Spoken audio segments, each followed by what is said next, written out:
commentator. I'm at the back of the vehicle. Our driver up at the front is Alex. Just a couple of rules before we get going. There's no eating, drinking, standing, smoking, swimming, or flying while on board.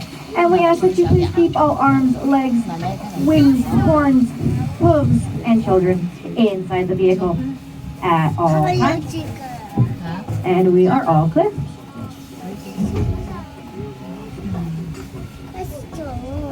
So as we were sitting here, you may have been able to peek over on the left-hand side, take a look at the greenhouse. The greenhouse is run by our amazing horticulture department here at the Toronto Zoo. The horticulture department is responsible for all of the plants that you see on site, and our zoo is arranged biogeographically. So instead of having a cat house or a reptile house, we have different geographical locations. And not only are the animal species in those areas native to that part of the world, but the plant species are as well. Over on the right-hand side, we're passing by we're passing by Shady Acres, the retirement home for the Mongolian wild horses. We have two who live in there. We have Phoenix and Alexandria. Sometimes the younger horses do go in there too. It's kind of like visiting grandma and grandpa for a few weeks, where they learn how to be proper, well-behaved horses for the drive-through. If you didn't get a chance to see Phoenix and Alexandria, that's okay. There will be some more horses in a little bit in the route, and I'll chat about them in a little bit more detail when we get there. But first, we need to play a game of hide and seek with the next animal. We are passing by the home of the lion-tailed macaques.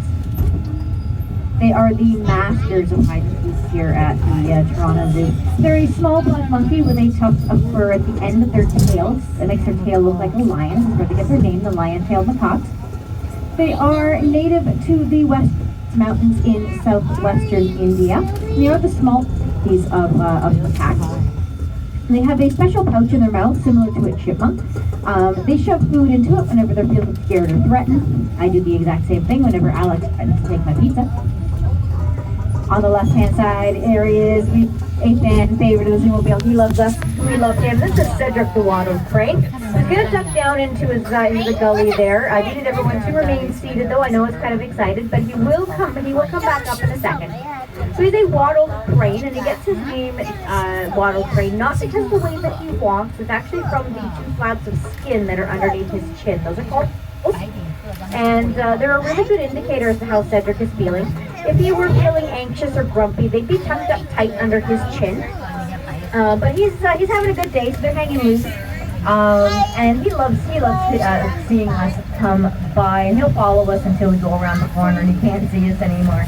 If he looks familiar to anybody who's seen the Panda series of movies, he is Master Crane.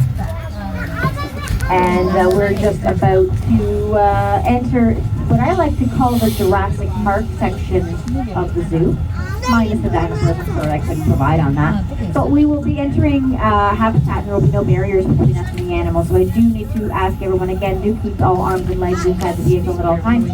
And also hang on to any belongings should you drop anything in here. You're not permitted to exit the vehicle and attempt to retrieve it yourself. Even your driver and I aren't allowed to exit the vehicle in here. If you do drop anything, simply raise your hand. I will raise mine, and we will wave your items goodbye together. This also goes for any children who happen to accidentally come along the side of the Zoomobile, but don't worry, we will keep them fed and watered, and they will become the next generation of Zoomobile drivers and commentators. I got my job. On the left-hand side, sorry, as we're going through these gates here, the rest of the Mongolian wild horse first. And these horses are quite a miraculous conservation success story. And in a way, I feel like these guys should actually be the mascot to our mission statement of protecting wild animals and conservation science to fight extinction. Because we literally did save this species from the brink. In the late 1960s, there were, I think the number was 17 of these horses that were left in the entire world, and they could only be found in zoos and sanctuaries. And we're all clear. So functionally, they were extinct in the wild. But thanks to conservation efforts in many zoos throughout Europe, as well as here at the Toronto Zoo, their numbers now around the 2000s, and herds have been re-released into the wild. They grew the Gobi Desert in Mongolia, where they're native to, as well as the Chernobyl exclusion zone in Ukraine. So coming both sides of the Zoomobile, they're going to make my job a little bit difficult. I think we have the two species in here. Yeah, difficult. So we have the West Caucasian Terror, which are the little mountain goat species there, and then the domesticated him. I'll chat about the fur first. So in here, we have a bachelor group, and so it's a group of 4 males. We have females, some breeding males, and kids in the Eurasia walkthrough section as well. There are species of mountain goat native to the western Caucasus Mountains in Georgia and southwestern Russia. And the horns on their heads, those big horns, they will grow directly out of their skull, so they fall off. And the one with the largest horns is often the more dominant in the group. And for the domesticated Himalayan yaks, they are known as beasts of burden because they can carry loads of 300 pounds up steep mountain slopes. We have an all-female herd in here, so every night is ladies' night. And when these ladies give birth, they produce milk. It looks a little bit like strawberry milk, but don't be fooled. Our driver, Alex, he tried some in his coffee this morning. He yacked. And their fur is continuously growing, and it'll grow so long that it'll cover their feet in the winter, and they use it for traction on up steep mountain slopes. And for any Star Wars fans on board, the original Chewbacca costume was made out of Himalayan yak. We are going to end the drive-through in just a moment. We'll be going over some bumps.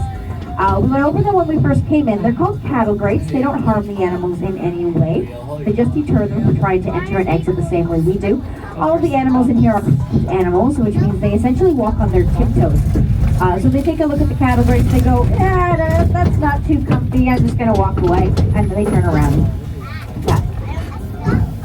But I do need to wait for this gate to close behind me, so you will be subjected to some more animal-based humor. Sorry, not sorry. Does anybody know what happened to Willie the duck? He flew upside down and quacked up. Why do ducks have tail feathers? To cover their butt quack. And what did the fish say to the curious salamander? You're up there. You asked a lot of questions. And over on the left-hand side, we have as many animals as the Toronto Maple Leafs have won Stanley Cup since 1967. Maybe one day, it hurts, that hurts me right down to the core, but maybe one day, I'm forever hopeful. I'm forever hopeful. And we are now coming up to the Eurasia Wild station stop. In the Eurasia Wilds, you can find animals such as the red pandas, the Bactrian camels, the stellar sea eagles, the snow leopard, the amber tigers, and so many more. If you are exiting here, we ask that you please wait for the vehicle to come to a full and complete stop and exit on the right-hand side and the right-hand side only.